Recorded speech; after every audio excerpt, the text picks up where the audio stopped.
Hello, guys. You all right? How's it going? Yeah, Happy New Year. Can you still say that? It's the 12th of Jan. Probably not, but maybe you can. I don't know. It's up to you. Happy New Year, guys. Hope you're all doing well. First things first, I need to grab a beer. What am I going to have? I'm going to have one of these. I bought some German. I live in a town that's got an Adnam shop, and they're like an importer for Bitburger. I think it's Bitburger, the management company, and then I think Bitburger then own Benedictina, and then there's a couple of others. Flotzringer. You would have seen a lot of their beers actually last Oktoberfest. What's that now? 2-3 months ago, you would have seen a lot of Flotzringer beers doing the rounds. And hold on a minute, there's a beard. And it's Remy. How are you, mate? I'm all right, mate. How are you? Yeah, good. How's things? Good week? Very good. All the better for seeing your face back on the internet. Mm-hmm. Yeah, I don't miss much about YouTube, but I do miss the lives. And you know that I've spoken to you about this. I do miss the lives and the interaction and everything. You seem so unenthused. I'm well happy. Well, I don't know. I don't know. Should I be a bit more like, I don't know. I think so. I think you should be ecstatic. I think there should be party poppers. I think there should be champagne. No. It's not any sort of grand return or anything. I've got zero plans to do that. I just fancy doing a live and seeing you and seeing the viewers. Really, you are back though. That's it. You don't. It doesn't have to be that regular, but you're back on the internet. That's all that matters. Yeah, I did actually say that last upload was going to be the last one ever. But come on. You know, like, yeah, it's a bit like, I don't know. I couldn't stay away for too long anyway. How are you, mate? Everything good? Yeah, all good, thank you. Fairly quiet start to the year so far, let's say. Yeah. It's like, feel a bit like everything, I don't know, I always feel like people wait for January and then like want a million things doing. So far, not happened. Not complaining. I'm a bit quiet, actually, work-wise. I'm with you on that. Yeah, just... It's not nothing, but it's just like, yeah, a bit odd, maybe. Yeah. Yes. Oh, nice. Right, let's quickly grab some comments. The first person to comment was actually yourself, Tommy, saying, "Guess who's back again? Guess who's back? Tell a friend." Rasco says, "Great," and then Crummy says, "Don't sound too impressed, Rasco." Joey, this was not the longest hiatus I've seen. Yeah, I'm not. I won't be uploading. If I ever upload again, it won't be for a long time, mate. I do miss the lives, and I miss talking to you guys, and I miss Crummy, John, Paul, Chris, and whoever came on. It's your first show of the year, so you are allowed. Yeah, thank you, mate. Matt Hall says, "I thought YouTube was having me on."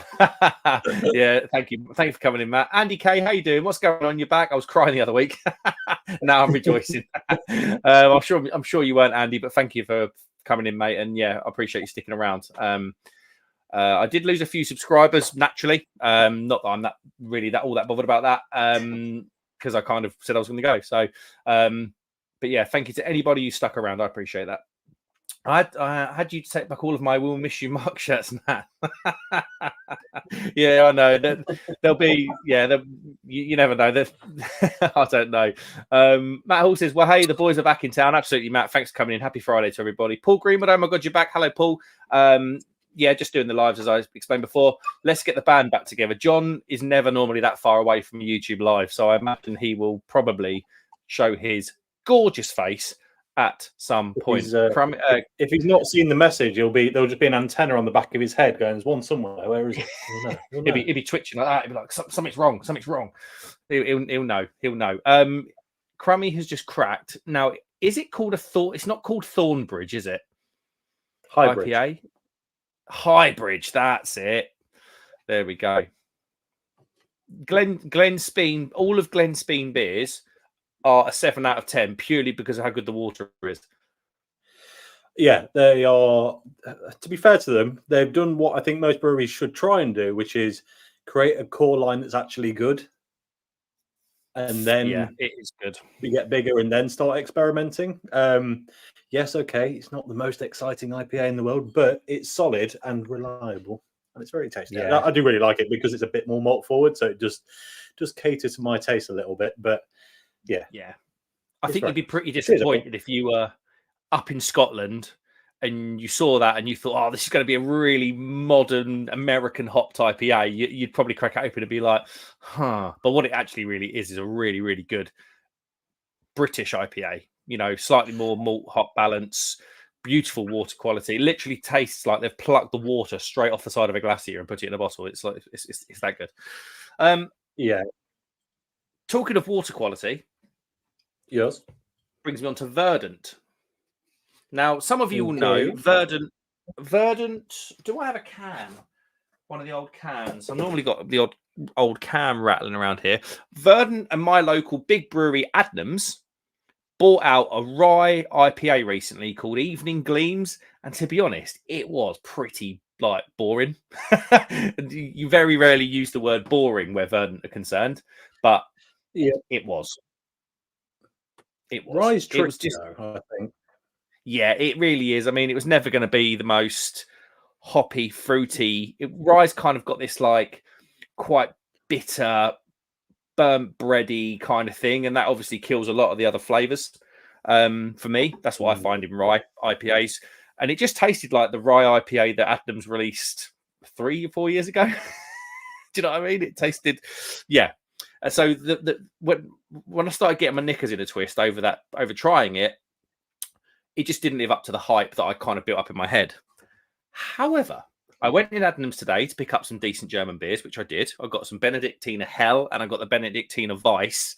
I saw this on the shelf.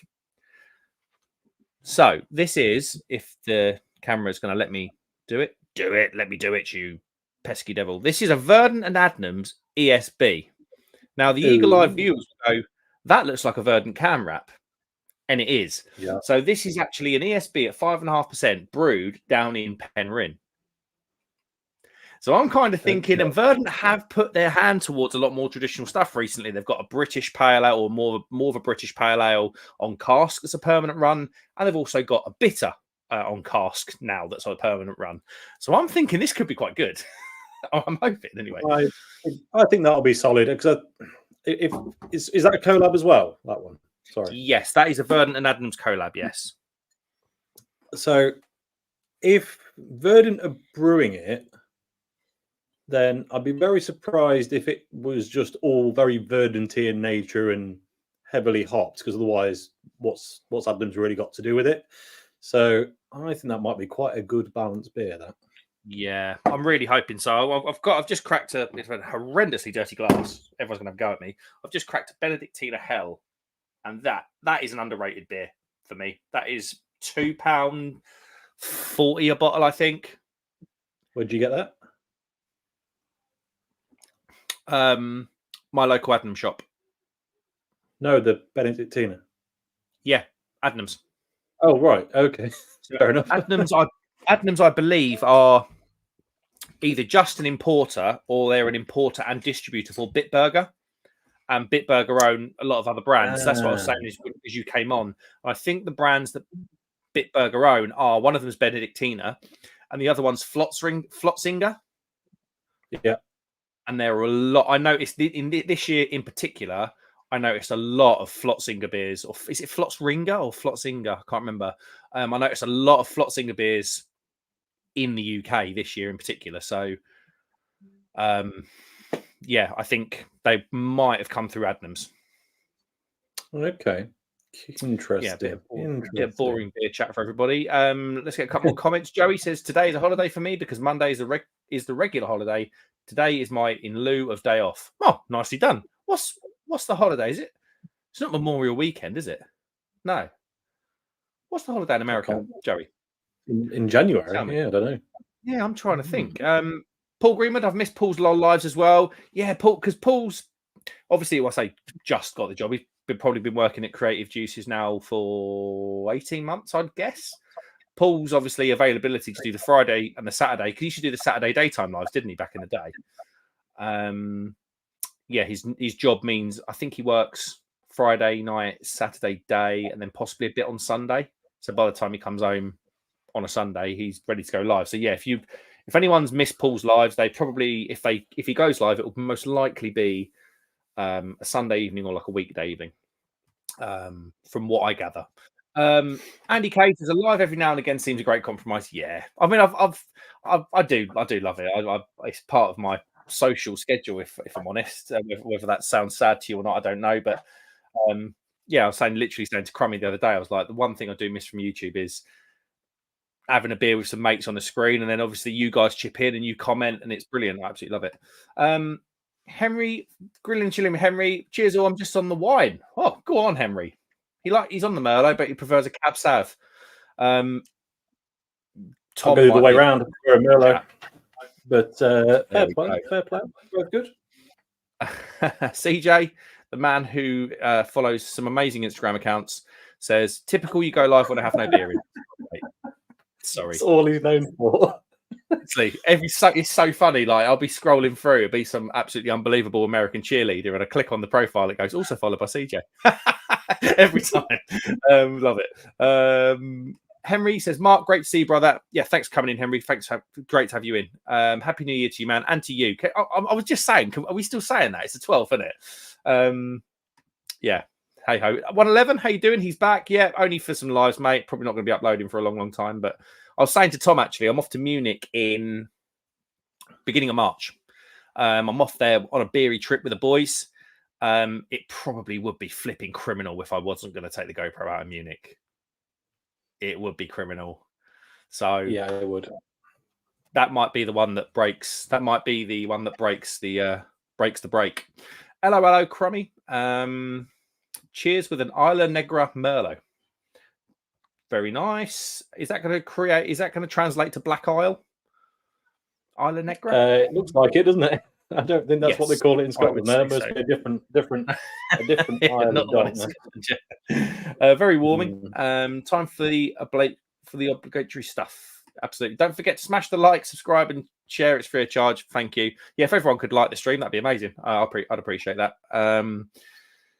Henry says, respect Joey, brother. Martin Luther King Day. There we go. I did not know that was a public holiday. I didn't know it was in January. And I did know it was a public holiday. I didn't know when it was. So there you go. No, I'm obviously with Thanksgiving and Christmas and New Year's and everything, I kind of associate the holidays in America as sort of at the end of the calendar year. I know Memorial Day, that's a big one. Is that in August, September time? I know it's summertime or early autumn. Or Independence Day as well.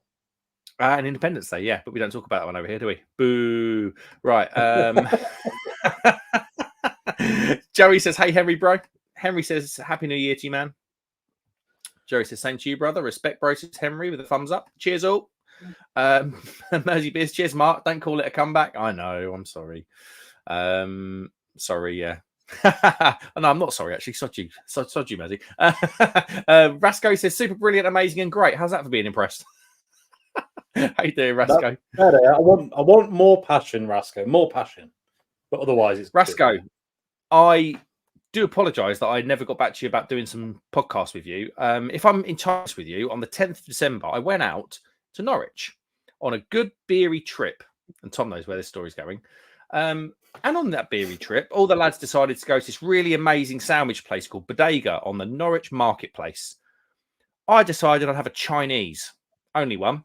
And the said Chinese that I decided to get was a pork belly rice bowl. And I've eaten from this establishment before. I'm not going to mention the name because I don't think it's fair.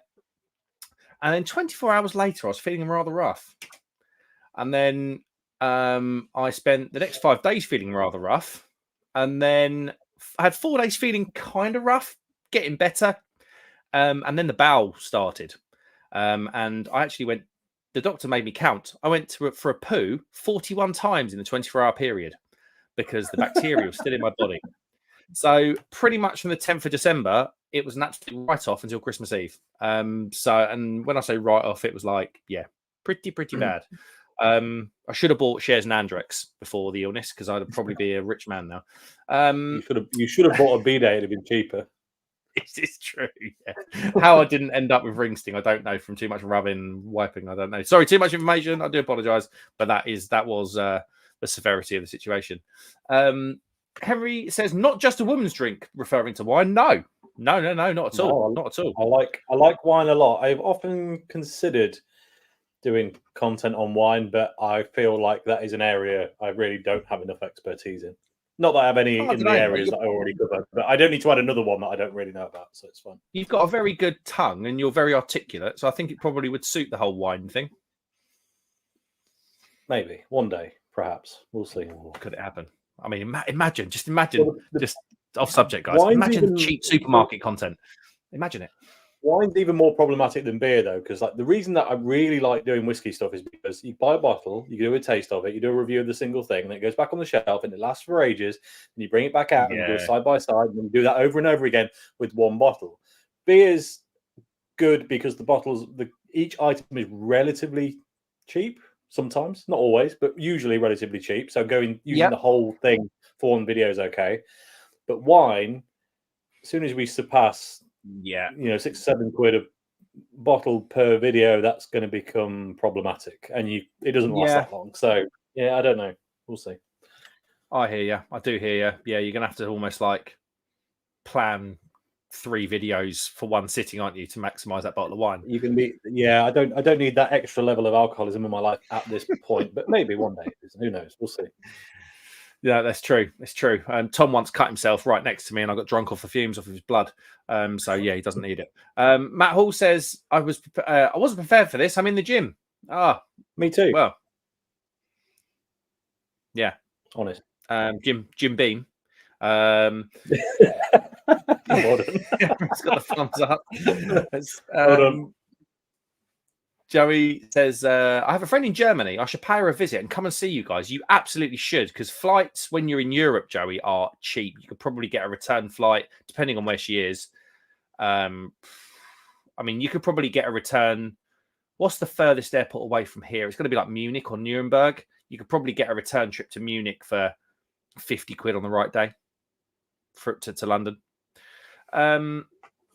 Mersey's got one for you, Tommy. He says, cheers, Tom. What's your bourbon supermarket video? Really good. Glad for the info regarding the Buffalo Trace UK bottles. Was contemplating getting a bottle from Amazon.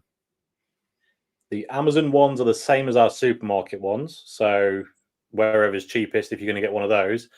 I have now recorded the video comparing our version and the US/store pick versions that I've got. It's not out yet, but is it worth the difference? I think actually, if you're just getting into it, go and buy the supermarket one for. I think Asda's got it in for like 21 quid. It's silly cheap, because the first maybe the kind of the neck pour is not so good, but once you let it breathe a little bit, it's still really solid. But if you really like that one, then it's worth going to go and get a store pick, but they kind of come in 30 to 40 quid. So they are twice the price, but they are better. So, and they're cheaper than anything else that Buffalo Trace do in between. Where you're saying that, Tommy, where you're sort of comparing essentially 2 different products under the same label, is whiskey like beer in the sense that it can be distilled under license? It probably can in some places in the world, but that's not what I'm talking about. So this is a very oddly specific instance with Buffalo Trace, where the stuff that we get in our supermarkets is bottled at 5% lower than it is in the US. Right, okay. Which does make not an insignificant difference. We can't just go out to a specialist and buy the US version at 45 because they just don't import it, because why would they? They've already got the other stuff coming in. But one way around it is that there's such a thing in whiskey called store picks or barrel picks, which is where the owner of the business that's importing it will actually send someone to Buffalo Trace, decide which barrels they want, and it's effectively a single barrel at that point rather than a blend of lots of barrels to get the regular version. So it can be slightly different, but that version comes into the UK at the proper 45% rather than 40%. So, and it's not an insignificant difference, but it is more expensive.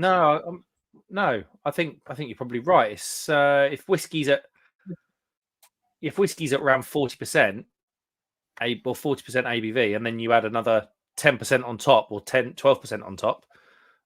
Yeah, it's less about a higher proof thing to drink, and it's more about the fact that the more you water whiskey down and then store it, the more the flavors break down. So in an ideal world, you buy everything at cask strength and then water it down yourself because you don't really want to be drinking it at 69%, whatever it is. Is that literally how they achieve the lower ABV, by watering it down? Oh yeah, it comes out the cask. Let me pick a bottle. Oh, I did not know that. That almost seems like shady. Do you know what I mean? Or in a weird way. Yeah, so I've got a cask strength from Springbank. It's 59.8 to give you an idea. Yeah, so that's what it comes out the barrel at. Yeah, I've definitely got a higher one somewhere, but yes. So most things are watered down to achieve, because especially on a common run like something like Buffalo Trace, like they just need it all to be the same, but not every barrel sits at the same percentage. Yeah. It's only the same as breweries killing the yeast off prematurely so that they achieve the ABV that they want to. Yeah, I do get that. It just always seems something sort of, I don't know, sinister in it. Do you know what I mean? No, it would be dangerous to give to the people at large at 70%. Imagine a couple of kids getting hold of a bottle at 70%. It's the reason supermarkets don't stock it, right? It's not going to end. Yeah. I hear you. Right, Henry says, when my internet wants to catch up, wine from Chile. Joey says Memorial Day is the last Monday in May. Yes, I had it later in the year in my head, but that makes sense. Henry says, I've learned recently that Merlot and Cab Sav are types of grapes. I sound like an expert now. Well, it's more, you know more than me, Henry, I can tell you that. Joey says Labor Day is in the first Monday in September. Rasco says, oh my God, don't worry, mate. I hope you're well now. Yep, sorted, mate. Thank you. Much, much better. Henry with the thumbs up. Mergy says, news at 10. Mark rates Tom's tongue. Hey, not the first time. Chilling and grilling with Henry says, true, it doesn't last long. Is that the wine, I believe? Yes, that was regarding our conversation about the wine. Hello, Beers of Europe. Says, hi guys, what are you both drinking? Finally managed to catch you live. Thanks for coming in. I've got a lot of your bottles around here. Namely, no, that wasn't from you, was it? I'm actually drinking a beer from Europe, which is the Benedictine Hell that I got through Adnams, because I live down in South Norfolk and my town has a shop. Tom is on the Glenspeen Highbridge IPA from Scotland. They are also in Europe because they're in Scotland. Yeah, that's very true. That is very true. To be fair, Beers of Europe, I think these guys would probably fit your remit pretty well in terms of not extortionately priced, high quality, very kind of where they're from, if that makes sense. I think they fit the Beers of Europe bill pretty well, actually, as a Scottish offering. Yeah, they are very, very good, Glenspeen. Their Snow Goose Lager is my favourite. And Tom, you warned me about their Snow Goose Lager, didn't you? You sort of said it's like lager, but like rethought. I can't remember what your exact terminology was now, but yeah, it's. I don't know. I still don't know how to explain it properly because it's so. Any description makes you go, "That's not lager," but it still is. It's so. Actually, interestingly, I think the best comparison is like what they call the German brewery that do all the Rausch beers. Yellow Labels. Steinkerler. It's like the closest lager to it is theirs, but it's kind of the same intensity but without the smoke. If that makes any sense. I don't know. Weird one. Yeah. It's the most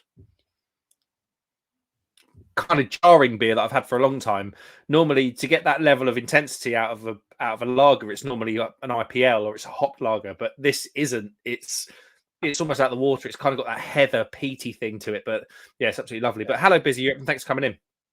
Luke John says either my eyes are deceiving me or I'm pissed on life. But Captain Car Park has returned. Yeah, one night only, boy. One night only. Henry says, love the flavour, makes a change. Yeah, that's fair. I get that. I think Tom and I we've kind of had a chat about not beer in general, because funny that Beers of Europe are in, because the European beer stuff is just insane. But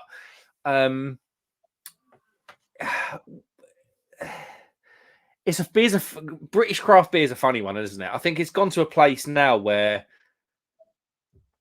I don't know where it's going to boom from again. I think it's kind of. Do you know what I mean, Tom? I don't see. I do know what you mean. I don't. It's in a I struggle to pickle. see where the hype beers of this year are going to come from and what they're going to Yeah. be. I don't know. I think so. The alcohol duty tax had some impact, I think, because that's kind of squashed a lot of dippers and tippers and impies. There are Yeah. still quite a lot of impies out and some very good ones, but there's definitely less than there were. That's probably not a bad thing because we're getting to the point where every third hype beer, if not more frequent than that, was a 15%er, and it's like that's fine, but how many of those do you really want? Some people do, but it's not for me all the time. Yeah, I don't know. I did see the craft beer channel's most recent video predicting what was going to happen in 2024 for craft beer. That's an interesting watch. I will watch that. I don't know. I don't think I'm even subscribed to those guys, weirdly, but yeah, I'll have to hunt that down. They did predict that the hoppy lager will get ever more popular, which I'm really not happy about. I think that can get in the bin personally, Yeah. but I don't like it. But other than that, there were some interesting ideas though, and without actually saying it, they said it without saying it. A return to more trad styles and casks seems to be on the cards because of the affordability, and I think that's probably right. Yeah, I'm with that. I think I think affordability is going to be. I don't think it was weirdly in COVID. Everyone was laid off of work or on furlough and all these other things, but people still found the money to buy expensive beer. Whereas obviously now with interest rates were 0.5% though. Yes, exactly that. I think it's some non-beery factors that are actually going to dictate the trend on beer. And you're absolutely right. I totally agree with you, Tom. I think the cost factor of cask and trad bottle will probably pull a lot of people away from craft. And it's at a time where craft, the general for me, and this is only my opinion, the general quality across the board in craft beer, in British craft beer, is like taking a bit of a dip. And that's across the board. That doesn't matter. I buy beer from supermarket occasionally. I buy from bottle shops occasionally. I buy from small breweries occasionally, and I've personally noticed the drop. So then you're in a bit of a pickle where it's like, do I pay premium prices for a product that I know that's dropped in quality? And I think that's where Beers of Europe are in. I know they're in the chat. I think that's where bottle shops that specialize in a lot of German stuff, Beers of Europe do a lot of stuff. Panther, like a good trad brewery near me, and I think they're probably pretty well placed to do quite well out of this. And it's like I say, Verdant said at the start of the show, Verdant have now got a permanent line doing a best bitter or a session ale of some description and a British pale. Like if Verdant are doing that, then there's something in it. They're not clowns. They know what they're doing, Verdant. But it'll be interesting. It'll be, like today, for instance, I got excited about an ESB. That is a classic, probably a classic example of what I'm talking about. The only thing I would disagree with you on slightly there is the idea that trad bottles will come back in, because I've been talking to a few people recently. Bottle prices, because of the energy prices, are through the roof, and it's now becoming ever more. Sending it out to be canned is expensive, but becoming less so in comparison. And even if you've got the output, having your own mini canning lines becoming very, very appealing to a lot of people now, I think. So I think we can start to see ESBs in cans like that one behind you. And on that point, actually, I did notice that Adnams have just started putting their Ghost Ship Zero in can, where it was exclusively a 500ml bottle before. Interesting. So I think there's probably there's some legs in that, Tommy, I'd say. Joey says, Luke John, I thought you had a glass eye. Luke John, hello, says Henry. Henry says, don't forget to smash the like, subscribe button. Guys, if you would, that'd be amazing. More people come in, the more fun we have. Simple as that. Luke John says, I have 4 of them, Joey. 4 glass eyes. A up, Henner, says Luke. Rasco says, anyway, next week will be my last show for some time, doing my beers of the year and saying goodbye to Rasco and Disco. We'll explain more soon. What? Yes, I did hear some chatter. But yeah, that'll be interesting to hear why. And good luck to you in the future, Rasco. I'm sure you're a knowledgeable bloke. And and I'm sure you'll smash it somewhere, mate. If it's on your own or with someone else or whatever you get up to. Respect says Henry to Luke. Luke says Rasco is saying goodbye to Rasco Disco and saying hello to Rusty and Dusty. Sounds like my bike's in. That's what I did. I haven't ridden them for ages. Mersey Beers says, well, I got a pack of drams from Amazon for 30 quid. Had vouchers including Maker's Mark 46, Legendary Kentucky Straight, Few Bourbon, Bullet 10-year, JW Kelly Old Mill. Ooh. What does that mean? Small bottles? Is that small bottles? I got a pack of drams from Amazon for 30 quid. Had vouchers. So I don't know. Are they? I can't work out whether he means he got if they cost 30 quid, then it's miniatures, or whether he got is it dram little glass? Sorry, could it be glasses that he's bought? Could it be physical glasses that he's bought there? Whiskey glasses? No. He's talking about actual measures of spirit with the dram, okay. But so I can't work out. Yeah, Mersey, is that you've bought full bottles for all of those full bottles for 30 quid because you had some vouchers and only had to add 30 quid to it, or did you get tasters of all of those for 30 quid? My instinct is they're full bottles because I don't think Bullet would put their 10-year in a miniature, but I could be wrong. I could definitely be wrong.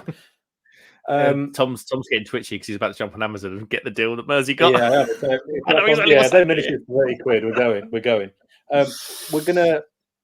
One thing I've been umming and ahhing about recently is how difficult it is, and it kind of stems off the back of our last conversation, is how difficult it is to put new beer in front of people at the minute. People don't seem to care about stuff they haven't heard of right now. Like, that's a significant change. Yeah. From 2 years ago, people love to know about a new brewery and a new style, and now not so much. But I, in my last trip to Scotland, picked up another stylized IPA. I did a video on stylized IPAs a while ago. Yeah. And I picked up another one from a company called Campervan Brewery. It's a collab between them and WHC Lab, which is who I assume makes the stylized yeast. And it basically, stylized IPAs and stylized yeast is just yeast that makes things a bit more fruity and interesting. So I thought I'd give this a go. Right. That looks like an orange and white version of the ampersand branding. Yeah, not far off. Yeah, not far off. I really recognise it. It's minimal. It's minimalist for sure. The hops in this one are YCH303 trial blend. Geez, this is a very experimental beer, which are cryo hops crossed with a phantasm blend. There's lots of blends going on, and then cryo cashmere as well. So basically, they don't want you to know what's in it. But 5.5%. Let's give it a go. I'll tell you what. So you've got a try. So that blend will be a pellet. So that'll be probably either T90s or cryo, and then you've got a cryo cashmere. So that is going to be a hoppy little baby. That one. As soon as I cracked it, I was like, "It is green in here." I'll tell you what. Whilst you're doing that, I'm going to get my ESB in a proper Zach Dingle glass.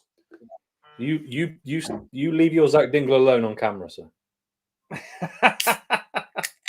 It's not very big. I'm surprised you can see it on camera.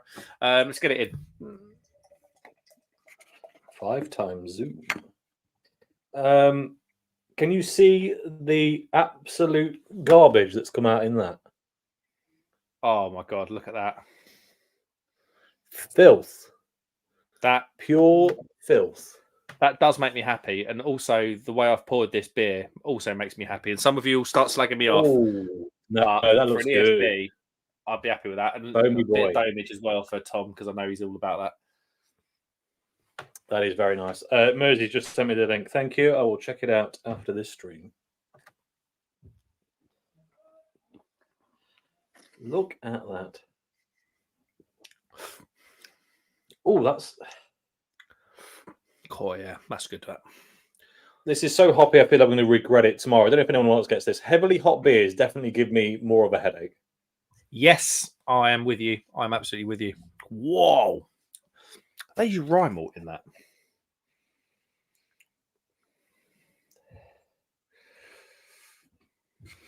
That's like dank grapefruit and like it's like this like seeds, like apple seeds, or you get that kind of weird. It's kind of woody, but not quite with seeds. Do you know what I mean? Absolutely no idea, mate. You never accidentally crunched an apple seed or something like that, or even like pomegranate Oh, seeds. where you get kind of a burst of sweetness, but it's like quite bitter and rough and woody and Yeah, it's that on the nose. quite Here, Chris, fibery. let's give it a go. Yeah, absolutely. Cheers, everyone.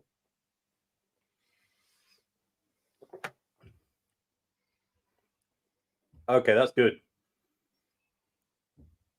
That's really good. Look at his smile. Look at his smile. I'll tell you what. I don't normally do the full screen thing, but I will because I'm going big. That I have to say, a camper van from Manchester, Tom. No, they're Scottish. Oh, they are Scottish. Okay, fair enough. From handcrafted in Edinburgh by Camper Van Brewery. There you go. Definitely Scottish. That makes them easily the best brewery in Edinburgh, then.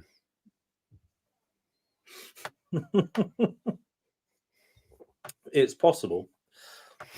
That's I don't often rave about a pale, but that it's just so much flavour to it. It's also it feels heavily hopped, but it also kind of feels kind of light and sessionable and a bit. I don't know. Yeah, it's balancing. And that is always the key. Bloody good. Oh. I obviously have the slightly cloudy, very, very good looking ESB from Verdant and Adnams.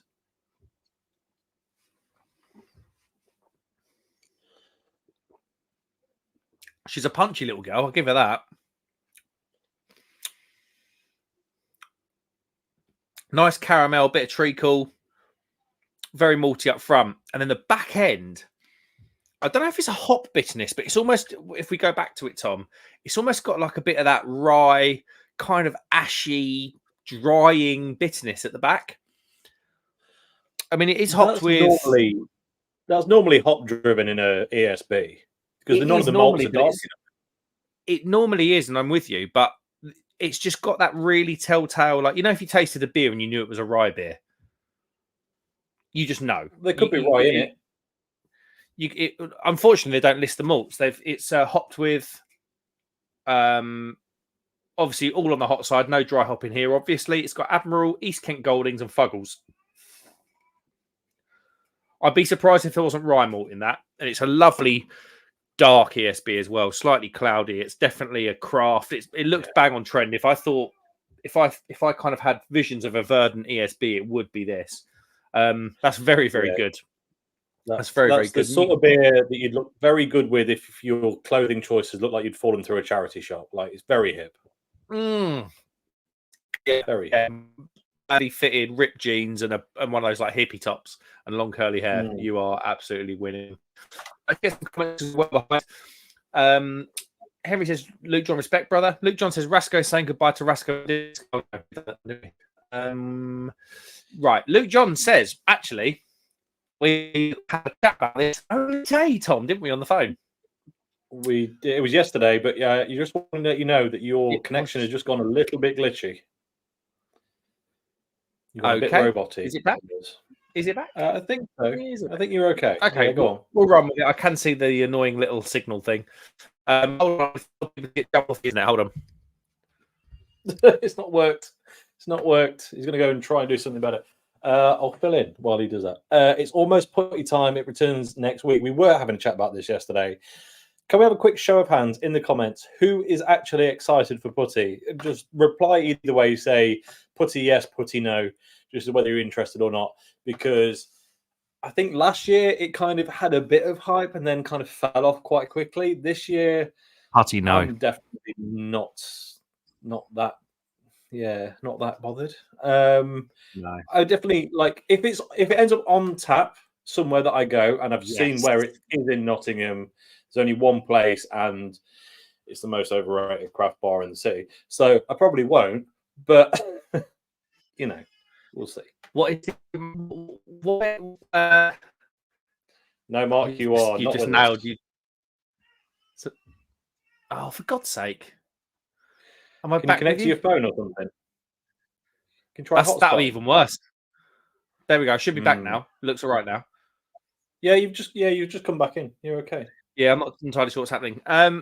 After you've just put a nail in their coffin, what was that? What was the bar's name? So I'm going to save them and kill them at the same time here because it's Junkyard. It was probably the first proper craft bar in Nottingham, but I've never had a really good pint in there ever. But the same people own the best pub in the city, which is the Herbert Kilpin right next door, and have some fantastic beer. So, Did we go there? No, we went to the Kilpin next door. Ah, yes. Yes. I know where you are. Yes, the Kilpin is definitely better than the Junkyard.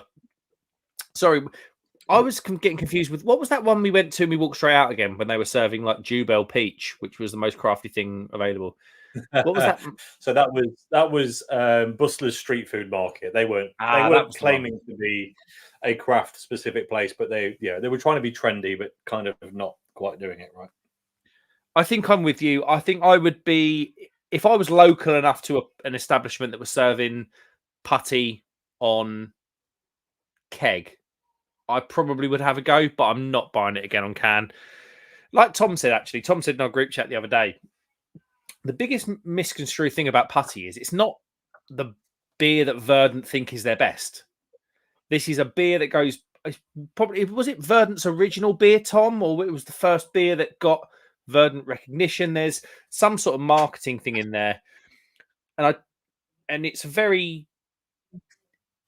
I remember putty. I mean, I had it in 2024. I'd have had it in 2022. And putty to me, it was like a proper straight down the middle IPA. They were obviously very, very heavily hopped, beautiful mouthfeel. It was all the kind of bits of putty are very, very good. Don't get me wrong. I'm not calling it a bad beer at all. I'm not, because it is a very, very good beer. Yeah. Whether it deserves the hype based on pure taste alone and experience alone, not for me personally. I think there's better out there, but I think there's a bit of a history attachment, isn't there, Tom, to putty?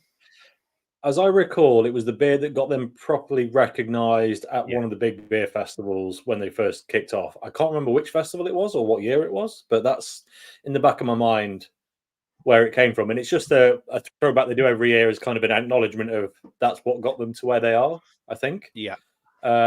It's not meant to be their best work every year, as I understand it. They certainly price it as if it's their best work every year.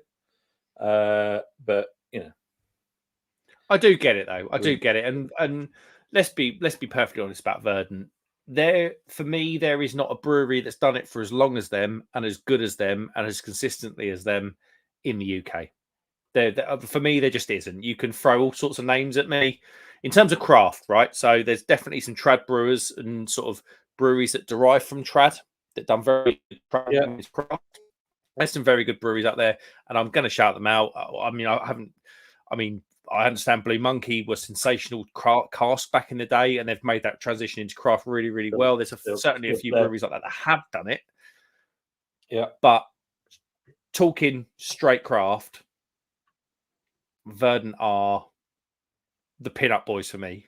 And even if they have if they have like an off year, it'll be fine. Cloudwater, for instance, Verdant for me Cloudwater for me wouldn't be able to tie Verdant. I think Cloudwater have had two pretty poor years, 2022, 2023. 2021 was sensational, and 2020 was really good for Cloudwater for me personally. But no one does for that long.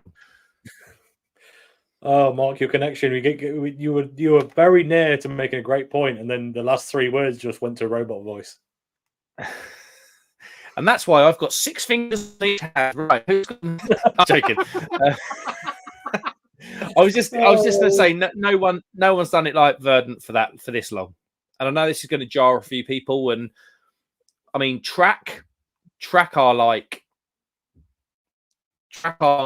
pretty up there. We need probably 4 or 5 more years out of track to really put them up there. Sure, they are very good. They are very, very good. Incidentally, that was the other stylized yeast beer that I had was from Track that I did a video on. Arbor are sensational. But yeah, Tommy, what breweries would you put in that category? we're going purely craft only, as in started post 2010. Yeah. Oh, it's tricky. It's tricky because for so long, a lot of those breweries only did heavily hopped pales and IPAs, which at that time I just didn't drink. Wasn't my thing. Did you not? No, I pre getting into YouTube, I very rarely drank an IPA because also at that time Citra was the hop of choice. So yeah, I could kind of see where this was going. There was kind of no point really. They just all tasted like cat pee, so it was irrelevant. But yeah, so it's a bit of a difficult one again. I don't know, because my interest was in trad and cask before craft was even a thing. I'm struggling with that far back because all the ones that I can remember from kind of 2012 are the obvious ones who have gone to the dogs. So Brewdog, pardon the pun. Tiny Rebel and so on. So yeah, not sure. Yeah. No, I do hear you. Mersey Beers says, "Oh no more Rasco Disco. It's like the end of the original Odd Couple." Honestly, I said it from the start when I saw Rasco Disco's Instagrams, where Rasco's connection would be going every 5 seconds. Disco would be getting more and more irate without saying anything. It was the most odd relationship, but it weirdly worked. It was always entertaining. Matt Williams, how you doing, mate? Thanks for coming in. Evening, guys. How are we all? I'm very good, Matt. I hope you are well. Thank you. Henry's laughing and putting his thumb up. Rasco says, "Promise we'll explain more next week." Mate, that's cool. Bloody hell, that far behind. Henry says, "Beer lasts longer for sure." Joey says, "Breaking news, Scotland still in Europe." Luke Johnson says, "Don't shout about Joey." 50% will go bonkers. David Durrell says, "Good evening, Mark from a chilly York. The craft beer hub returns. It does only for some one night only." Rasco, we'll see, David. Rasco says, "Rusty and dusty indeed." Joey says, "My friend is more near Kaiserslautern and Frankfurt. Germany's huge." I think that's pretty far down there, though, but you could probably get return flights for decent money. David Earl says, "I bought 12 beers at Christmas from Blue Monkey on Crummy's recommendation. Very nice, but lost some days through drinking 30% beers." Was that the not the that was the barrel age series. Yeah. So well, they didn't call it Silverback this time. It went into the craft can. Actually, I think the core beer was slightly different from Silverback, as it was definitely based off it, but they'd improved it and tweaked it a bit. Those beers were sensational, and I think Champagne was in there as well, which is dangerous beyond words. Champagne yeast. So they've done it before. That was purely champagne yeast. This time it was champagne yeast for a primary fermentation, and then a secondary fermentation using ale yeast. It just stopped those kind of really spiky esters a little bit. Yeah, made it a bit stronger. It was really good. Easy to drink, and about 14% was ridiculous. I've just had a thought. I talk about French craft beer being spiky, almost got that champagne-y saison thing. Yeah. Is that going to be because, or is a contributing factor to that going to be the champagne yeasty thing, or the French wine yeast, or something? I think they probably aren't using wine yeast or champagne yeast, but their native yeast are probably related to them. Yeah. I just had a thought. That makes absolute sense in my silly little mind. But I thought I'd run it by you because you're way more cleverer than me. Thank you, David, for the comment. Luke John, "One night only, lad," makes it sound like a final sequel to the Full Monty. Mate, I am not getting my kit off. I've done a lot of things on the internet, but that is absolutely something that's not going to happen. Oh, go on then. No, I'm joking. Henry putting his thumb up. Thank you, Henry, for all your support, mate. You're brilliant. Mersey Beers, my prediction for beer styles of the year is more malty beers. I absolutely agree with you, Mersey. Red ales, brown ales, and the resurgence of the export stout style. That's a year I want to be involved in. That'll get me back into YouTube. I'm about to say, that is me. That is me to a T. I'm very excited. Tom's just done a little sex way under the table because he'd be really interested in that. Did I just go funny there? True. No, you're good. Carry on. Cool. Luke John, also on the Crummy Beard theme, says, "My prediction for beer of the year is whiskey." Joey says, I predict. Joey says, I predict Basil is the 2024 numbers are going up. Craft Beer Channel has been predicting lager for a while. Alan Mead, hey, evening all. Hello, Alan. How you doing? Thanks for coming in, mate. I hope things are good. Mate, I was in Ireland not long ago at all. I should have hit you up, but I was in Dublin, then I had to go up to Enniskillen and then back to Dublin. I just had zero time. Oh, hello, darling. Have you come back? You were on the last video. She has, and she's got a. Have you just put her in this room with a pooey nappy in her hand in a bag? He's been done in. Show Tom your nappy. Hey, oh, thank you. Oh, that looks like Mark's kebab for later.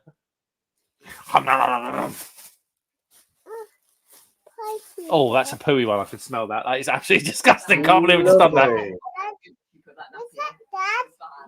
April's just coming to be going, it's bad, it's bad. Right. Can you take her out the room with her bag of poo, please? Let's take your poo downstairs. Go and put it in Daddy's dinner. Go and put it in Daddy's dinner. Thank you, darling. Henry says, stay in tune in, but be right back. He's probably been back about 10 minutes. All right, Alan, great to see you back, Mark, buddy. Thank you, mate. Yeah, one night only at the moment. No matter how skint people are, booze will always sell. I absolutely agree, David. It's the quality bit that will change, though. It's true. And the next comment's from Beers of Europe. And I do have to say, if I've got 20 quid to spend on beer, I'm buying 7 bottles of beer from Germany rather than 3 cans from, I don't know, wherever else. It sounds bad, I know, because it's hard, but in terms of actual quality, do you know what I'm saying? Beers of Europe says, all Glen Speed sound interesting. We'll have a look into them. There we go. Yeah, they're good. They are very, very good. Like I say, Snow Goose Lager.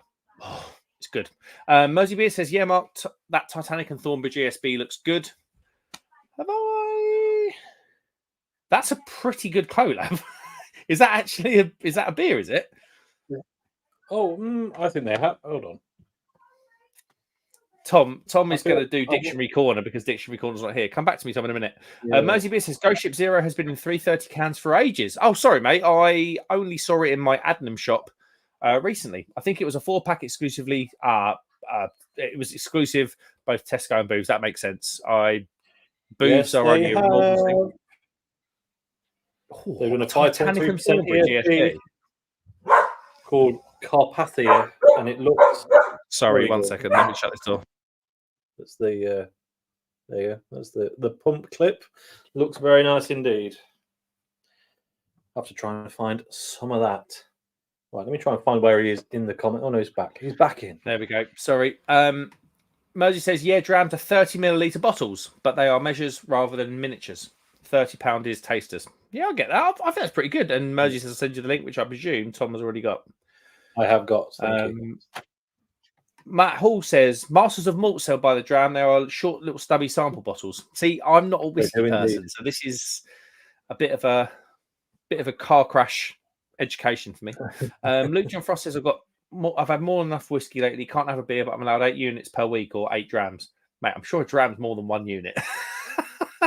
Not is it not 40%? A regular measure of 40% is 1 unit. Oh, blooming hell. Sorry, Luke. I will get back in my box. Mark playing with his little Zach Dingle. It's like he'd never been away. I know. Joey says, I don't think when I drank, I ever sniffed a bit like that. I know. Well, because none of your beer smells of anything, Joey. You make it out of rice, for Christ's sake. I was just about to say, it smells like I'm getting hints of rice and nothing else. If you guys knew how to make beer taste nice, you might smell something. Sorry, Joey, a bit aggressive. Sorry, mate. Rasco says, great point, Tom. You're right. People aren't interested in what's new. Just batten down the hatches to what they know and love. Sadly, scary times. Sure. It is, but there's always ebbs and flows, and people will be fine off the back of it. YCH is Yakima Chief Hops.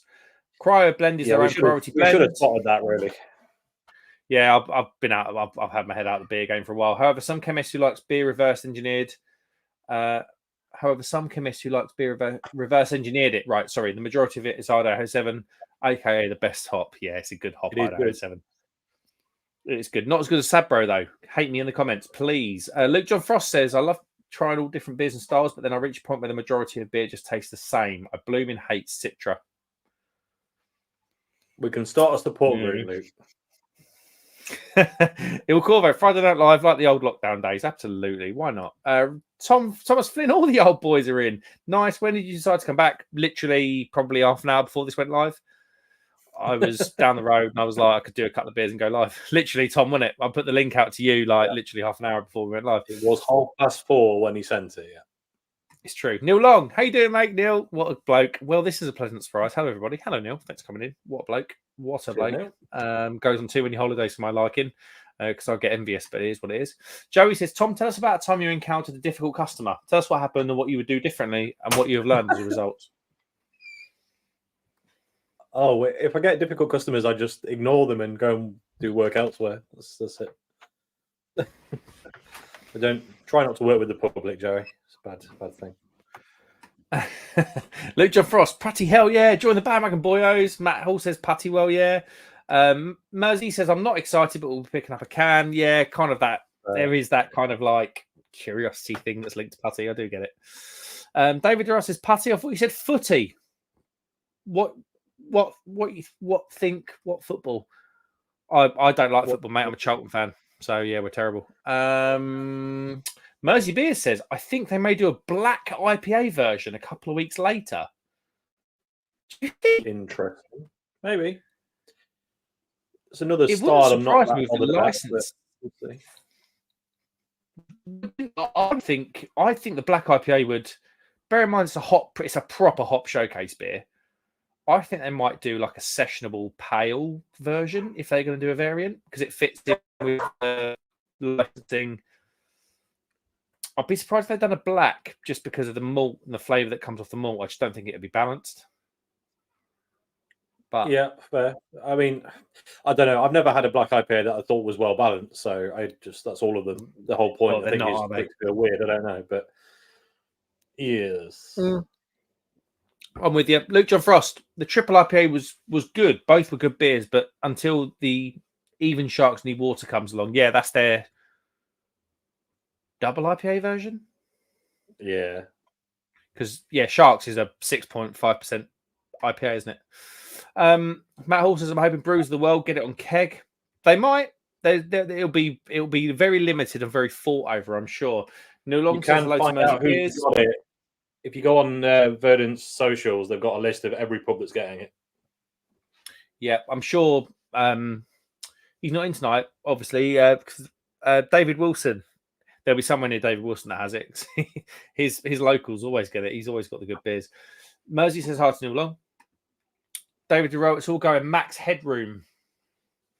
What was that about? Was that about licensing? Yeah.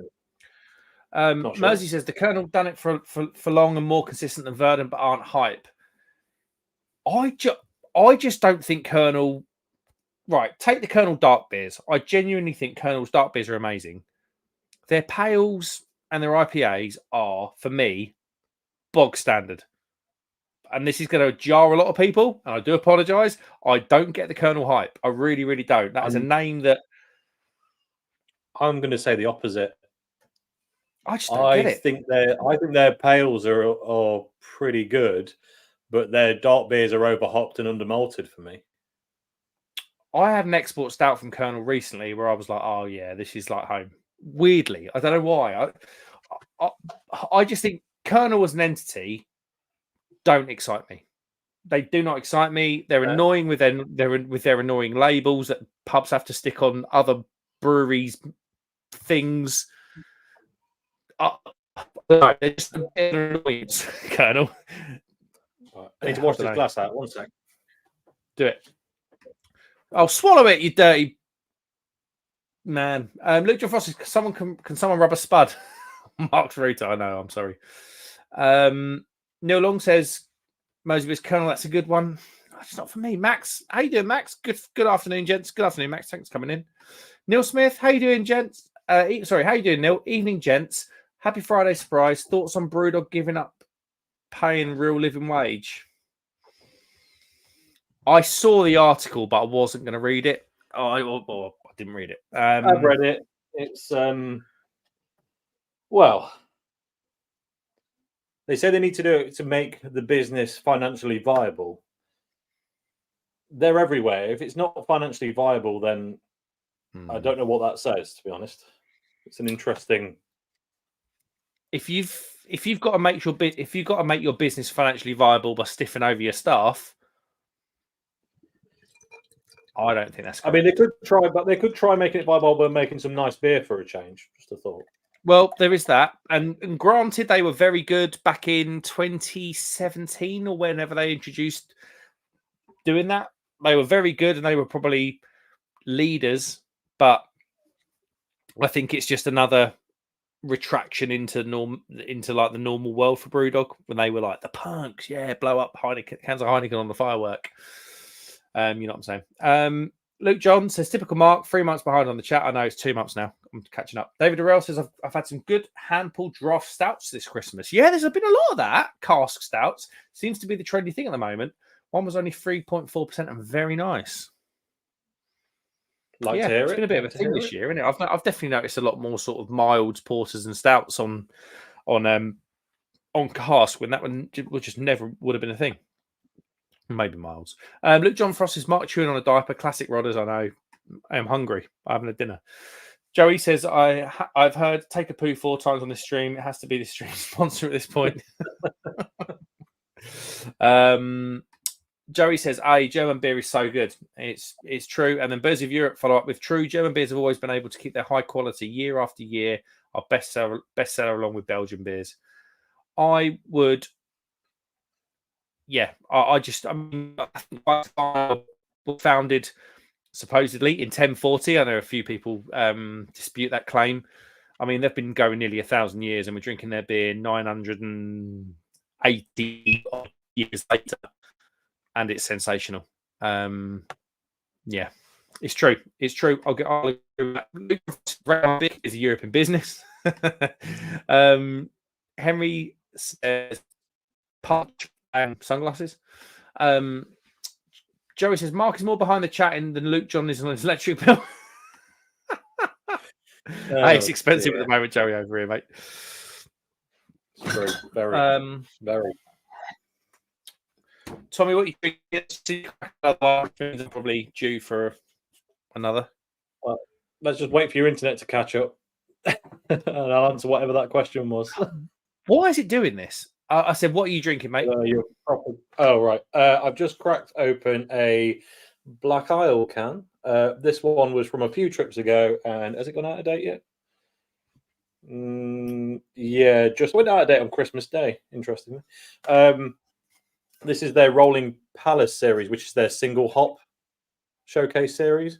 This is Rolling Palace 7. Probably drank all these ones on the stream before. And it is number 7 is Callista. Ooh, I've seen that hop about, to be fair.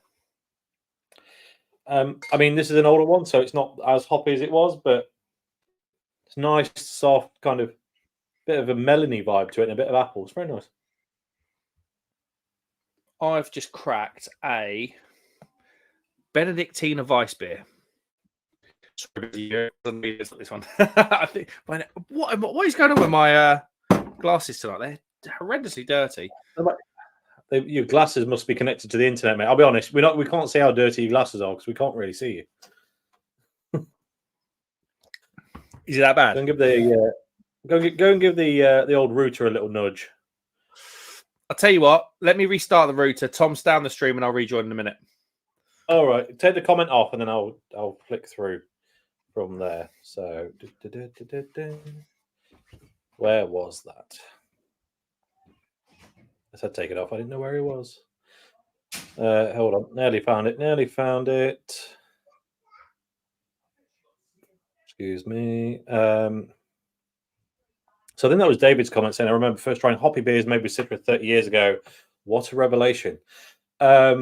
If you like Citra, it's a revelation. If you don't like Citra, it was a horrible time to like beer, if I'm honest.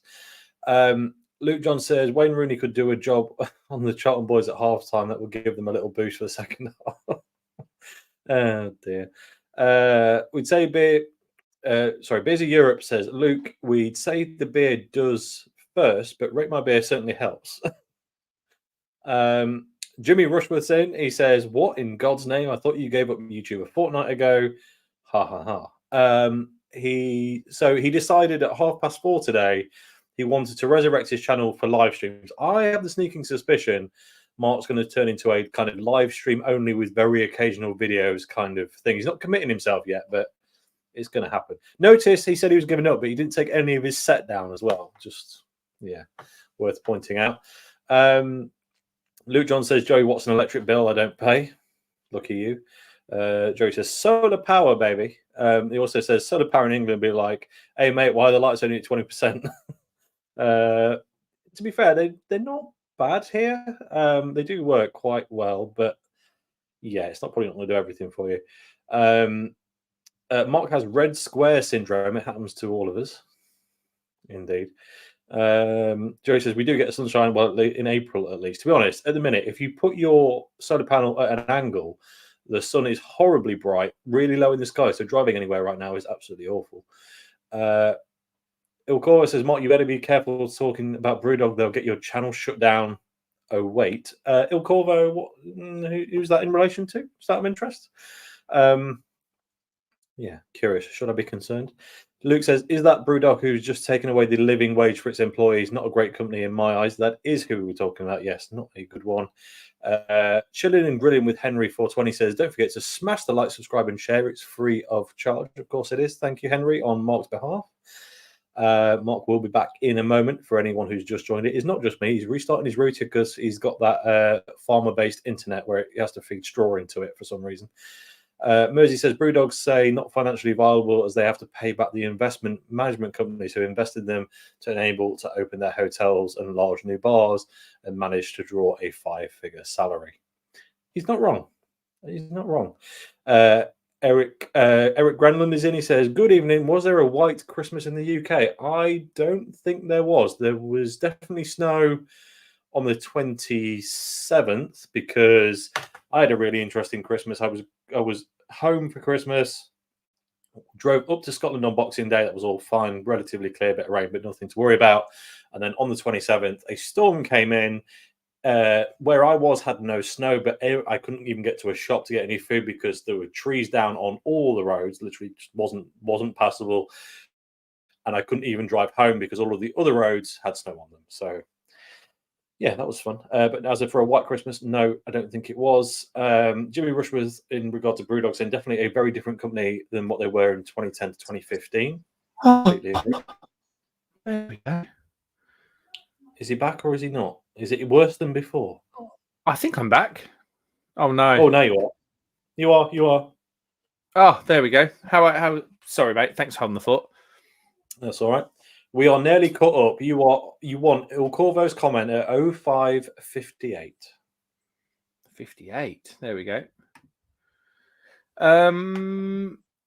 At Luke John, the mask of what they really are just continues to slip. About a year away from one of the big macros. I don't think you're wrong. I think it could be on the cards. They've lost another. I think they lost 24 million. Did they last year? Yeah. They said operating loss. I'm not sure what that means. That feels they didn't make a 24 million loss. They made a 24 million operating loss, and that makes me suspicious. Okay. Yeah, because remember, I don't think Amazon made a penny for the first 25 years it was going because they were just basically investing. So you never know, and then all of a sudden that exploded. So I don't know. I'm not much of a businessy type. I wouldn't know what operating loss means compared to. I don't know. Not my bag. Not my bag. Mersey business. Eric Grunland. Yeah, I remember being snowed in either 2008, 2009. Yeah, we just don't get that anymore, mate. Global warming, isn't it? Often. David DeRoss says, I'm back off to South Africa next Thursday. Is that back to your annoyingly beautiful mustache? The Brewdog Lost Lager, about their right level for Brewdog these days. Airline beer. Well, they did, and remember as well, they did do that collaboration with British Airways. It's still going on British Airways only. You can still get it. I believe was it. I believe it was called Speedbird. Yeah, Which was still get it there only. Speedbird. This is Aeroplane Geek. Speedbird, I'm sure, was Concorde's call sign. If you're still awake, Luke John Frost says Brewdog will be owned by AB InBev this time next year. Wouldn't surprise me. Wouldn't surprise me. Jimmy Rushworth, how you doing, Jimmy? Crummy, this was all clearly a ploy by him. Some kind of publicity stunt. Michael Jackson comeback tour star. He talking about me. Yeah, but that means I'm going to be dead in the next 3 months, mate. Wow. Well, hopefully not. Eric Grunland, how you doing, mate? Well, it's better than the other thing he was known for. Yeah. Moving swiftly on. Eric Grunland, Mersey Beers was finally a White Christmas here in Sweden. It was more than 5 years since the last one. What? Wow. But already the snow is thawing away. Yeah. Oh dear.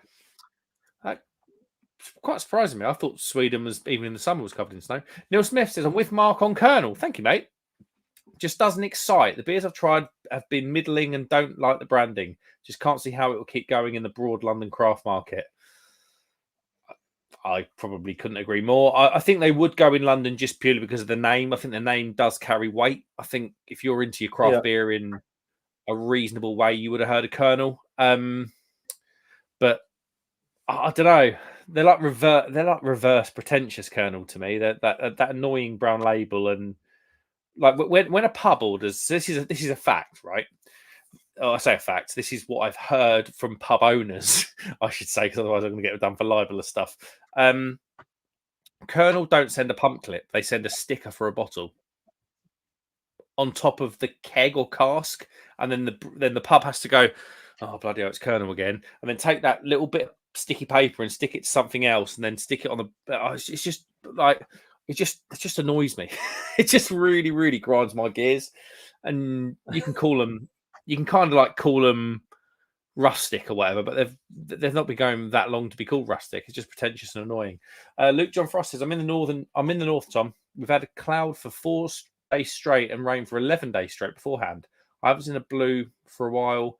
And like you southerners with your sunshine and light breezes, I actually live in the sunniest county in the UK.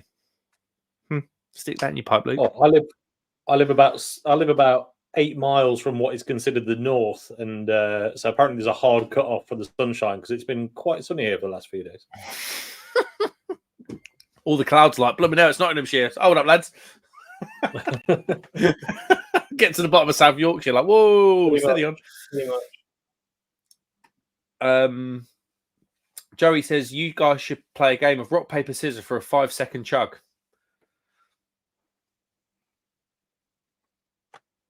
Okay. Is this responsible drinking on the internet? I don't know if it is. Is there such a thing? I don't know how strong is this beer. How strong's your beer, Mark? 5-4. Okay, I'm losing, but not by a massive amount. It's on 6. Okay. Right. Are we doing this? I'm not one for peer pressure, but I'm absolutely doing this. I quite like this. So, okay. Are we doing 3, 2, 1? Right, 3, 2, 1, shoot. Yeah. Yes. 3, 2, 1, shoot. Oh, I lose. Right. In that case, can you also like to drink with Crummy because Crummy. I'm not very good at intense, high speed drinking, but we'll give it a go. Can you do the 5-second countdown for me then? I can do better than that. Hold on. You can do better than that. I'm joking. The whole thing. No one's going to see it. Right. It's going to work. 5, 4, 3, 2, 1. Oh God, I feel like I'm in bloody Cyprus again. There you go. Drinking shots out of. That was probably a bit of a quick 5 seconds, but it's fine. We'll take it. Right. Good job, Tommy. Ilkovo, it's a kind of loss which allows owners to still pay themselves huge dividends. Yeah, it's funny that, isn't it? It's funny that when you see a lot of the money going out of the business at the top end, and then they've got a scrimp at the bottom. Funny that. Yeah, we're not going to do politics, but it does make me laugh. Champagne Socialist. What? Joey says Mark is right. Amazon didn't turn a profit from 95 to 2006, I think it was. Yeah, because they were building these like mega factories, weren't they? They were building. I think they were putting. I think they were basically gearing up. They were gearing up from the boom, basically. So, would you like an interesting Amazon fact? Go on, hit me. They still make next to no money on selling products to people and delivering them. Is it the Prime? Is it Prime? No, that's covered under Prime. I'm not saying they make no money, but it's not as much as you would imagine. Do you want to know where they make all their cash? Oh, I might need 30 seconds to think about this. Amazon. Let's see if you can get there.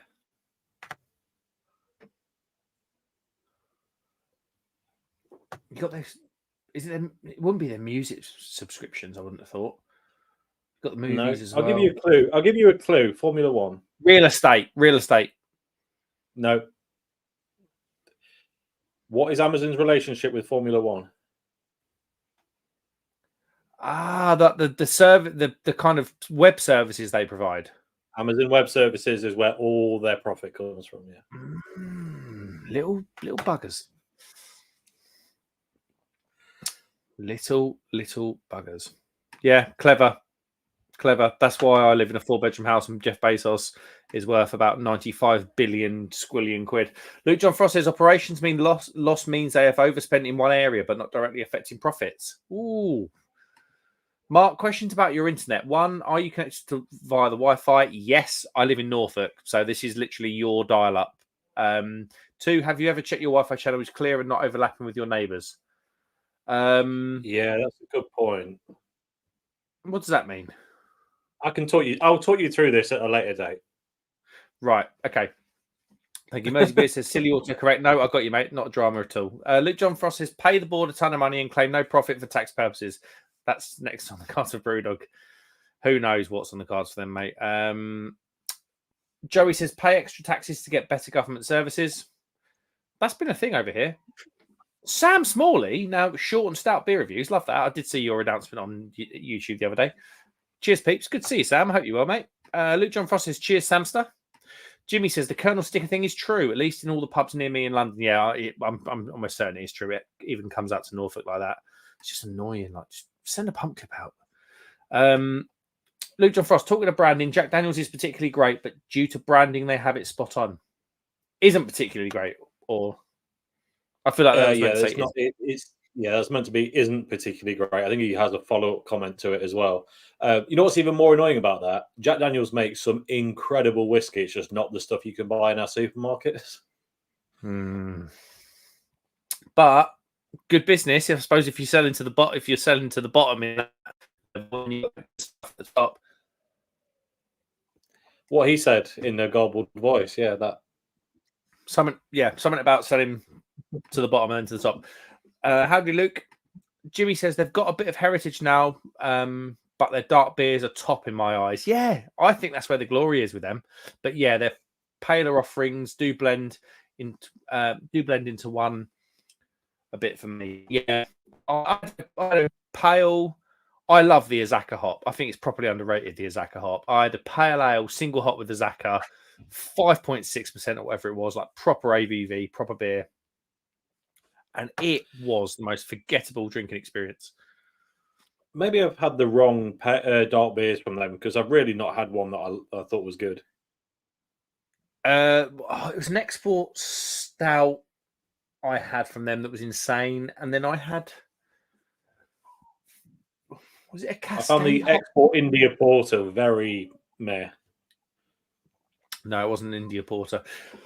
A lot of their dark beers are heavily hopped, so it probably doesn't fall into your taste bracket, to be fair. True.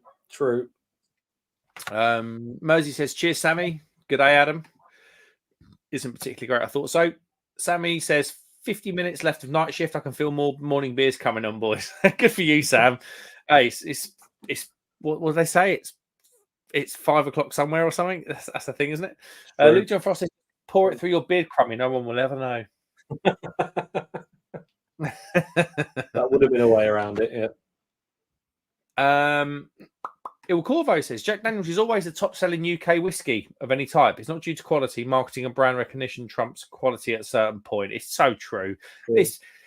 It's there in every bit of our lives, isn't it? Let's be real. I mean, Brewdog are probably an example for me of that. Most people that drink whiskey of any sort are mixing it, and it is a fantastic mixer. It's just not good on its own. So yeah, it's true. I mean, what 25 ml of whiskey? What are you pouring in that? 200 of Coke, 250. Everyone's different, but yeah, probably want to. I don't know. It depends on your personal taste a little bit. So, if you're pouring a 250, if you pour a 250 of Coke into a Jack Daniels, that single measure of Jack Daniels is probably less than a tenth of what you're actually drinking. So it's more about the mixer than it is about the spirit. But it's quite spiky, which is why it's kind of better, because you can actually still taste it, and it doesn't. Yeah. It just blends really well with it for some reason. Like it doesn't. Yeah, I don't know. I've tried as a test to mix some more premium bourbons with Coke, and just to see what happens, and you start to get some funny flavor combos. Mm-hmm. It's interesting. Yeah. Yeah, it does make sense. Yeah. I get it. That was Yorkshire. That was a Yorkshire 5 seconds. Did I? That was when I reset my router, wasn't it? Sam says Putty, yes, no, that Australia. Was the countdown. That was the chug countdown. It was a Yorkshire. Oh, sorry. Yeah, of course. Fresh Country Ales, how you doing? MBC stands for Mandatory Beer Chug. It's all. Yeah. I can get on board with that. Luke John Frost is indeed Il Corvo. Mersey says 8 miles from North, Tom. Isn't the North until you hit a Sheffield postcode round your way? Some of North Nottinghamshire is definitely in the north, because it's a really funny shape county. It's not very wide, but it's quite tall. And there's some bits at the top there that they are not southern at all. So 8 miles in a straight line is probably, give or take, about right. There we go. Joey says Amazon is a great case study in how to be patient on growing a business. Yeah, far more patient than I'd ever be. Mandatory beer chug sounds delightful, says Sam. Beers of Europe signing off. Enjoy your beers and enjoy the rest of your evening. Thanks for coming in, guys. Fantastic bottle shop in my county, just the other end, so I don't get to go there very often. But if you guys want insane German and continental beer for probably what the Germans are paying for it, check those guys out, plus a little bit of postage, and they'll often get it to you within 2 days, is my experience. That's personally. Yeah, they're pretty rapid. Yeah, not sponsored. Would love to be. Il Corvo, Amazon, I think, make most of their cash from their service as data storage. I think you're probably on the right track there, Il Corvo. They do indeed.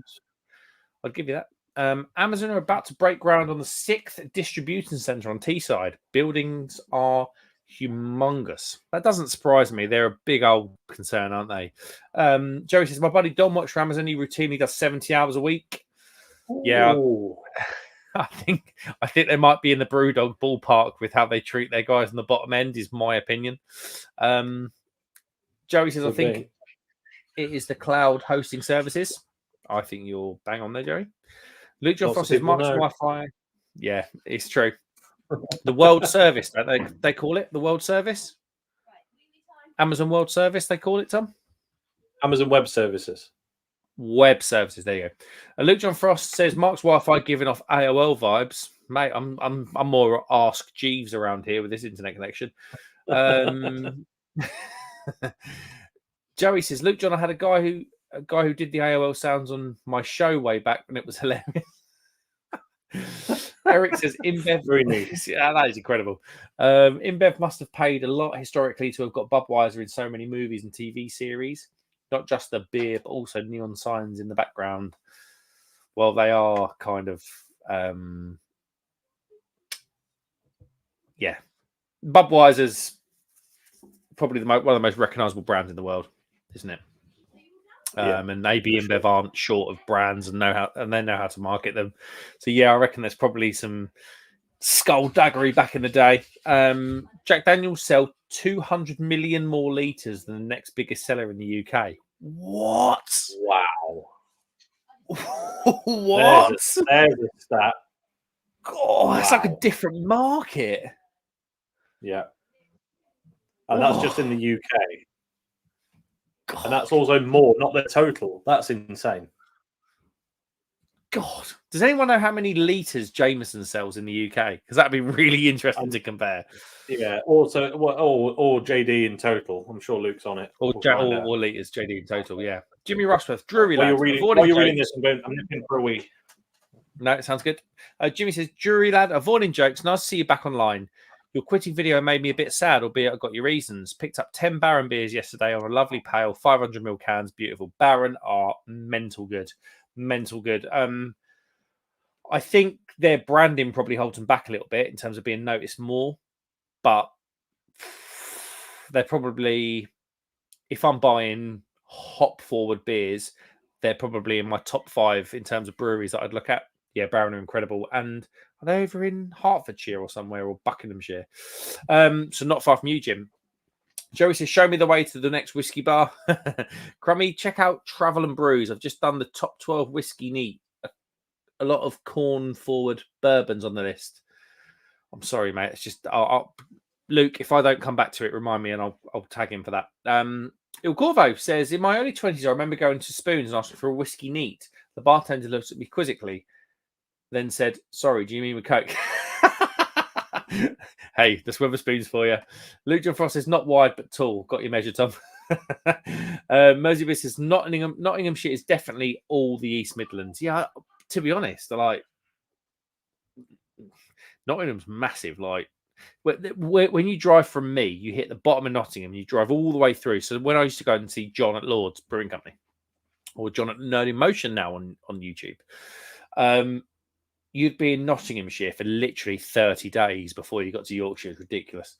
Joey says the county in which Jack Daniels is made is legit the straight up Bible Belt. I would not want to live there. Like, you can't legally sell Jack Daniels in the county it's made. What? Oh my God. Luke John Frost says Jameson's only sold 69 million litres and Jack Daniels outsold it by 200 million. That is mental. That's funny. Did you hear that? I did, yeah. That's insane. That is actually bonkers. That is actually bonkers. Il Corvo, Crummy might know. I'm going to go for a wee after this. Are JD as big relatively in America, or is it like Foster's in Australia here? Versus here, sorry. No, they're as big. It's not a UK market thing. They are massive everywhere. They're not a Foster's.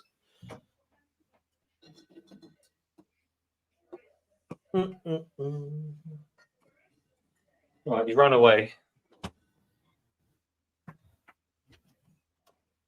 Where did we get to?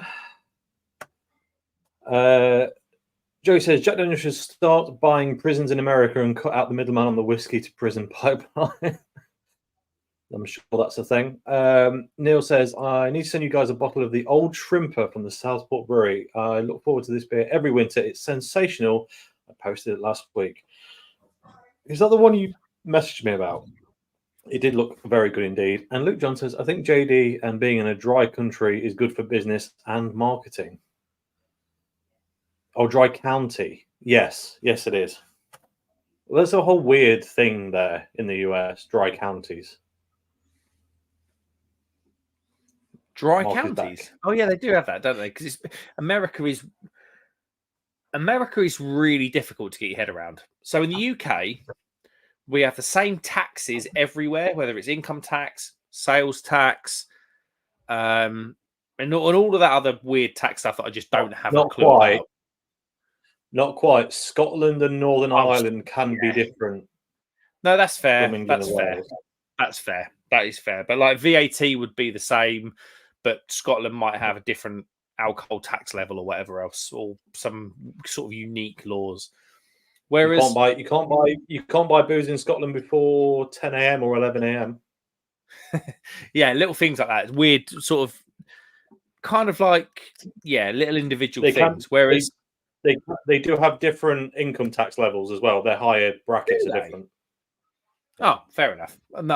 But the weird thing is in America is within states you have counties, and to be fair, some American states are the size of the UK alone, and obviously the way the UK is divided into counties will be the same for American states with their counties.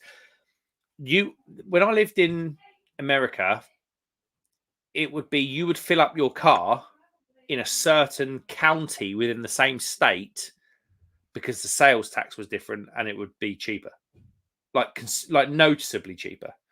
Weird. After slagging off half of America, yeah, right, mate. Joey says Jack Daniels should start buying prison. Oh, you've done all these, haven't you? I've done these, yeah. That one.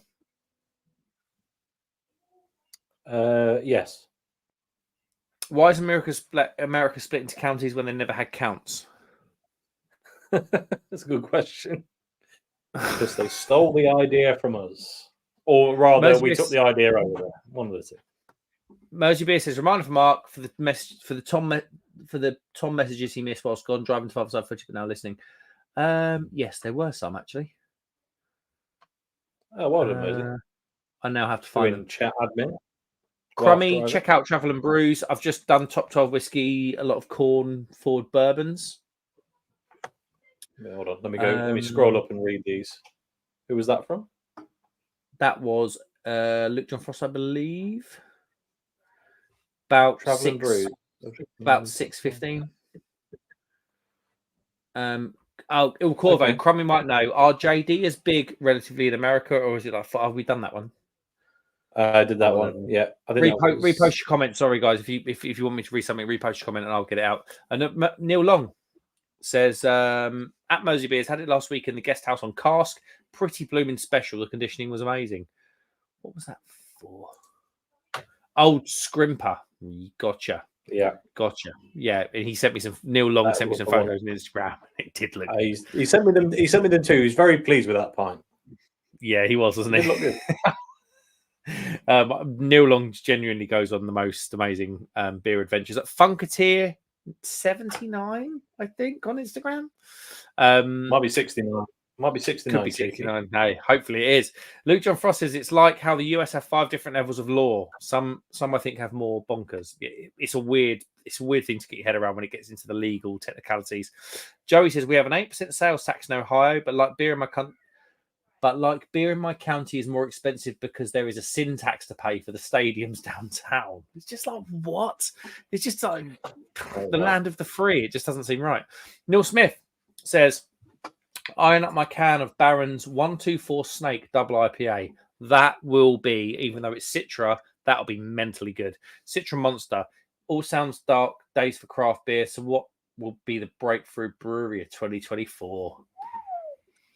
I think it's going to be. I still think lager's got legs. I think your breweries like Pillars, Braybrook. I think they've still got more. I think they're there, as in their beers there. I just think they just don't have the recognition yet. Like that Braybrook dark lager we were drinking, Tom, in the summer was. Oh, it was so good. It was a joke. So was it smoked dark lager? It was smoked, wasn't it? They had 2 on, but yeah, they did. I think they had a Munich Hells and a smoked dark lager, and yeah, they were both. Yeah, mental good. I think lager's got legs though in terms of as well. Yeah, when we did the video of you coming to Nottingham, I think it was a Doppelbock from them. That was insane as well. Oh, was that from Braybrook? Was it? Yeah. Oh, did not know that. We didn't realise it at the time. I'd never heard of them. I just gambled on it. And then a few weeks later, we went to that place and it was there. I was like, that's why then. That is why. That makes sense. Mersey Beer says we still have states in the UK. We only have 4 states instead of 50. Well, that's very true. I think that's probably a good way of looking at it, actually. Joey says taxes honestly aren't that bad comparatively to Canada and the UK, but that depends on the state. Like California and Massachusetts tax a lot more than Tennessee and Florida, for example. Yes, so my uncles are very, very wealthy guy in Chicago. He's got a place in, I've got to be careful what I say, another state that has less income tax laws. So as long as he spends less than half the year in Illinois, he doesn't pay Illinois state tax. He pays the other states income tax, and he saves a shed load of money. The IRS are going to be all over this video now. I know, yeah, they absolutely watch the Craft Beer Hub for all of their inside scoops. I know that. Luke John Frost says that's because if it was any more confusing, Joey, no one would know what they're doing. That giving that they know what they're doing in the first place. It's true. It's true. It's quite a confusing thing. Joey says, Luke John, if there is ever a question, we just play the national anthem and have an airplane fly by. Oh, look, an F-16. Il Corvo says, I think Lager Plus will be the next thing, like taking lager and enhancing it with hops. Tom thinks the same. The craft beer channel thinks the same. And I really hope it doesn't happen. I do not like hoppy lager. I think it's awful. I think because the appeal of lager is that all the flavors are there and it's balanced, but they're not overly strong, and you can still appreciate everything. As soon as you overhop that, the malt disappears, and doesn't really work for me anyway. But I'm sure it probably will be a thing. I do understand it. There's still, and I haven't had one for a little while, but there's still nothing that compares to when you've not had a beer for like 4 or 5 days and you crack open a Hofbrau original lager. And it's not the best lager in the world. It's probably one of the best, more easily available lagers, I would say. And it's like, right, this is quality. You haven't waded through all sorts of hot mess and sweet stouts to get to it. It's just a proper good beer, and it's like, it feels like home in a weird way. If you get what I mean, I don't know what you think about that, Tom, but there's this. It's charming simplicity with a good lager, isn't it? Like that's always the. It's like you can appreciate it's appreciating everything without it smacking you around the face. Like it's just it always comes down to balance, doesn't it? It's almost like it's going to sound very manly, like the girl next door. Like she kind of ticks all your right boxes, but you don't know why. And then there's a girl that walks down the street, Instagram girl with a bum out ear, a fake lips, a fake eyelashes, and and that's your hobby. Do you know what I mean? It sounds weird, but I do kind of think of it that way. Like it's kind of, I don't know. It does everything really. There's going to be Yorgi. I so hope there's not many people watching at this point. You're going to get ripped apart on beer Twitter for that. But rip me. I don't care. I'm not doing this anymore. I don't care. He's quit. He's gone. He's fine. He doesn't matter. There's an honesty about it, I think, is what you're trying to say in a slightly questionable way. Yes. Yes. Moving on. I love working and paying tax, and Mercedes and Ferrari down the road can sit and drink our Aldi special rosé wine on the doorstep. Love Brit and me. What?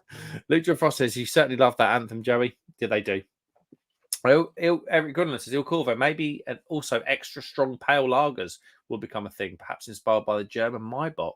I just think lager's got so much of a way to go. I think there's so much that happens with it.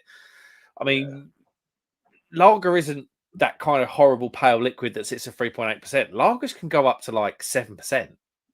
Like lager isn't the style isn't defined by Foster's and Carlsberg. The word lager is kept, like matured, or it's literally just brewed at low temperatures and stored. Like that's all it means. Like stored. Lager is the word lager is store in German, or keep. So there's a lot that can happen with that. Luke John Frost says Lager Plus sounds like a beer tube subscription service. I'm going to look into it. Coming soon. Beers Europe. Beers Europe should introduce. Jerry says, not going to lie, Luke John, the anthem is a banger. I tear up every time I hear it. Il Corvo says, oh yes, Eric Grunland, I prefer that idea. Yeah, better. Lager Plus will send you the 500 milliliter flask and provide access to over 300 YouTube beer channels on demand for £5 a month. To be fair, it's probably around the corner, isn't it? Luke John Frost's new business opportunity for us, Joey. Joey says, Luke John, honestly, organising all of this and providing a newsletter and user guide and viewing schedule would be sweet. Have either of you ever had Delirium Nocturnum? Paul reviewed it recently. I love it. Yeah, it's fantastic. I don't know if I prefer it to the Tremens. It's definitely a close contender, though. It's nice as an alternative. I don't know that I want to replace the regular with it, but no, it's very good. But I like Delirium anyway. I said we were talking about Delirium the other day actually in our group chat, and I went out on a whim and said I think regular Delirium might be like my favorite all-time beer.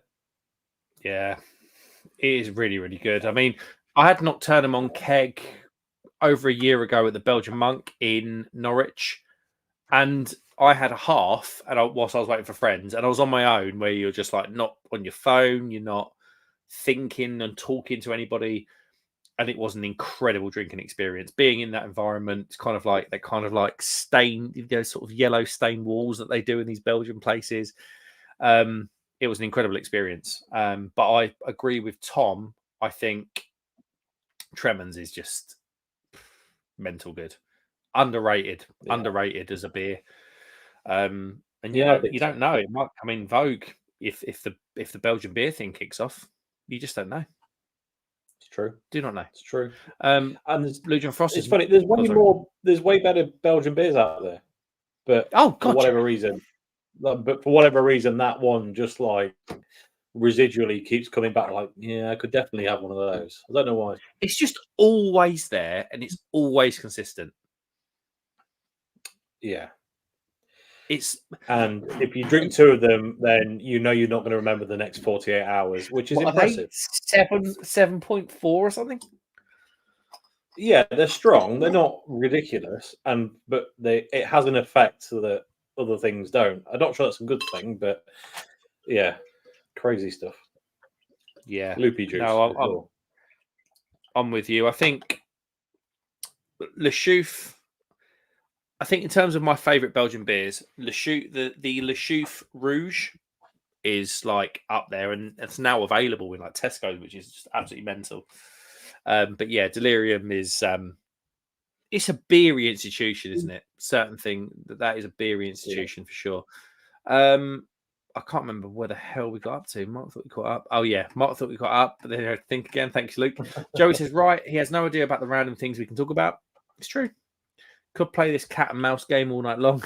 You will as well, Luke. I know you will. Joey says the idea of Statue of Liberty in a tube top makes me laugh. Oh God, Joey, you've just like insulted all of your nation's population. It's crazy. Eric Gunnar, I remember Google Plus. They tried to compete with Facebook. Yeah, do you remember that Google Plus? Yeah. Oh, the amount of social networks that tried it and failed is unbelievable. Well, look at Threads. Look at who's even on Threads. Threads is weird because I know I'm not going to say it I feel like I don't want to get your content demonetized.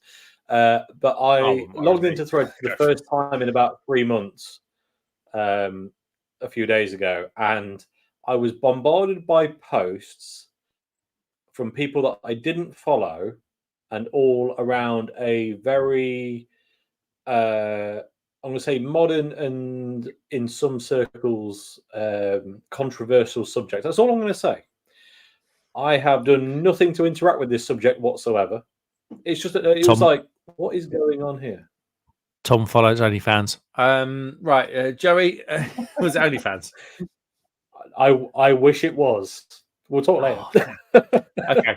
Joey says, I like that one. What Simpsons where Bart was in the top of the Statue of Liberty, like beat immigrants country for, and the guy was like, "You heard the lady, folks. Back to the hole." Oh God. Il Corvo says, "Okay, let's try this. New year and all that. What are you both looking forward to most this year?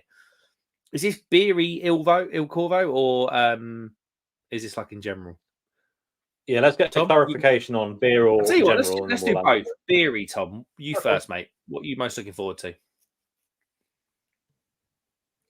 This is difficult because of the conversation we've had recently where everyone's like, I'm not really sure what's going on with the beer scene and it all feels a bit flat. So I don't really know what to get excited about.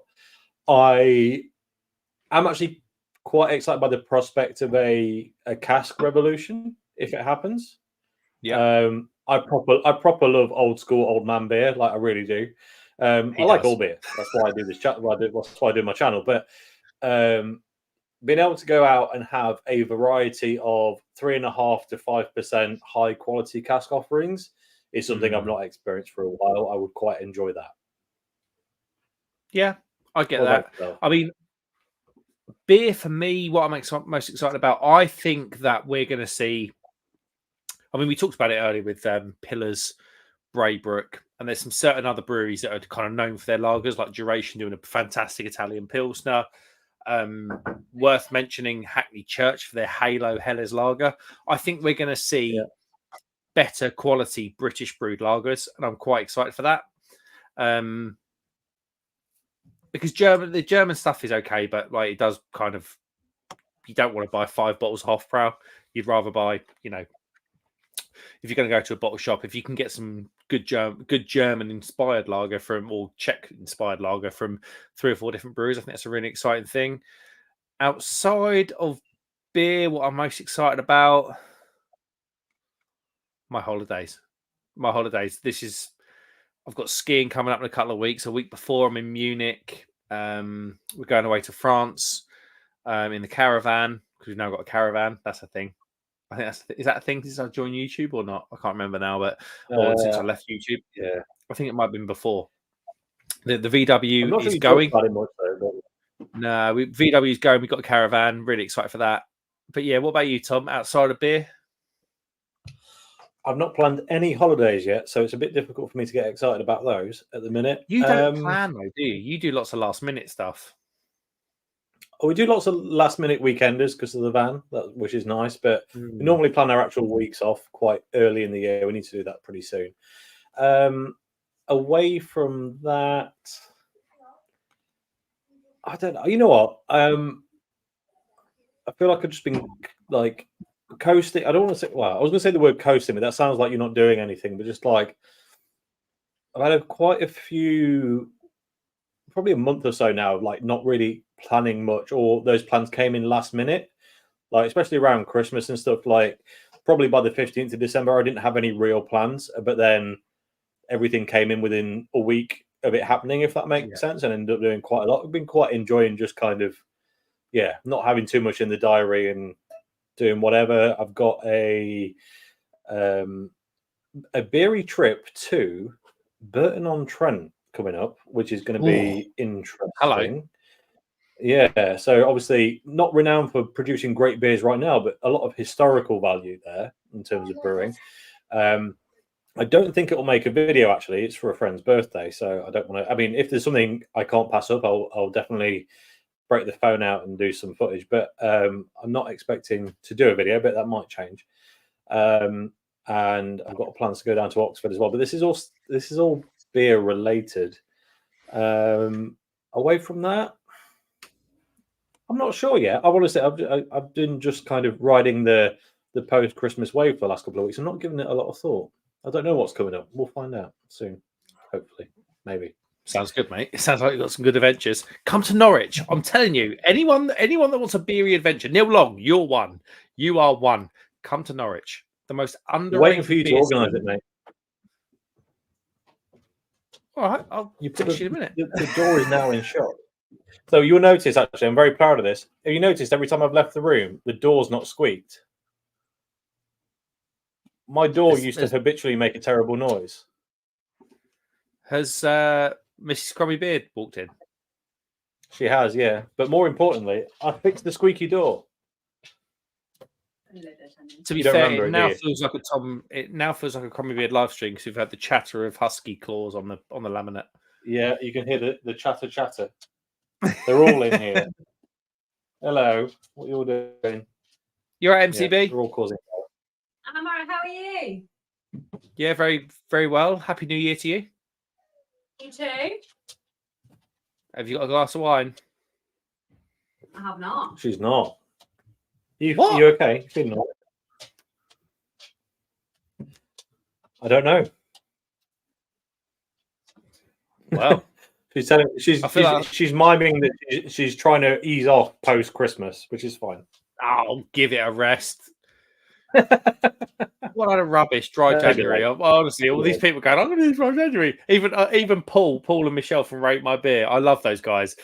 We're going to do dry January. I was like, I know I should be supportive, but it's just not going to happen. Like, it's just not going to happen. Like, January she's when you're in she's your not doing house, dry January. Last weekend there was some consumption. It's fine. Maybe she's just taking this weekend off. Oh, was MCB 21 last weekend? Yeah, maybe. Or near there. One of the weekends at some point in time. One of the weekends. 21. Sorry. Okay, let's get the last few comments. So I've got an Indian has just turned up. Takeaway, not human. Joey says threads. I forgot about that. I know. Didn't even last 5 minutes. I got that same shock mark when I discovered Yahoo News. Yahoo News. You know when you scroll across on your homepage and like it brings up that news feed thing. Weird. Yeah. Eric Grunland are not most Belgian beers except sours and wit beers above 6%. They are generally, aren't they? They do a lot of fruited beers like below 4%, don't they? Like Fruly. And stuff. And they do, to be fair to them, their lager is pretty good. It just never seems to make it out of Belgium. What is their lager? Is it literally called Fruity Lager? Or oh no, I was talking about their lagers in general, like so stuff like Jupiter and stuff like that. They make a lot of good lagers on their own, just regular, affordable stuff. But it doesn't get exported in the same way that the German stuff does. All of their exports seem to be doubles and triples and quads that 6 and above, like you say. Tom, how good is their lager in those 250ml bottles at Spa? Oh, it's insanely good. It's very much it's good because of where you are, but it's so good. It's so good. Yeah, it's weird. So when you go to the Belgian Formula One, you can buy these crates with a handle in the middle. So they're basically encouraging you to take out a crate of, what is it, Tom? 24? Is it 24 or 28? Yeah, there's 24 slabs still, old school there. Yeah, 24s. Are they 250s or 330s when you take them out like that? I think they're at least 330. Yeah, they're not 500s. So they must be 330s. And it's like it's got to be in it. And you normally get like a set of barbecue tongs or like an apron or something if you buy 2 crates or some weird deal that the Belgians do. Yeah. And when you're there, it's you get out your tent or you come for that morning. It's like there you go, and you eat your bacon roll and sticking it down with a Belgian. I think it's a blonde lager, isn't it? Jupiler, technically. I think so. Yeah, it's one of those funny ones that if you were to stick it against like the best of the best German lager, it doesn't taste like anything, but it's so much better than our average pop lager that it feels impressive. I was shocked to find out. I think it's AB InBev, isn't it, Jupiler? I was shocked to find out it was AB InBev because it was. I quite enjoyed it. A lot of the successful Belgian breweries are owned by AB InBev. They are. I think Le Chouffe are. I think Castella. That's probably 2 of the biggest ones, to be fair. Lef is probably bigger than those 2. Lef are probably the biggest one. Right, guys, my Indians arrived, so I'm going to call it a day. So thank you so much for everyone, for coming in. Haven't had beers like this on a Friday for a long time. I don't know. I'm not uploading for a long time, so there might be an odd live. If you don't already, please follow the man to my left. It's actually the right on the screen, which is a bit weird. The man to my right, Tom, the Crummy Beard. What have you got coming up, Tom, on the channel? I'm very aware that I've done a lot of whiskey content the first part of this year. That's kind of because there was loads of beer content in December. It's whiskey and beer going forward. I'm trying to make it pretty even. So if you like either or both, then you should be fine. I'm trying to think outside the box and not just do straight up beer reviews. There'll be 1 or 2, but yeah, the videos I've got coming up, I'm quite pleased with. It doesn't mean anything, of course. We always know that the videos you upload that you're happiest with, not necessarily the ones that receive the best, but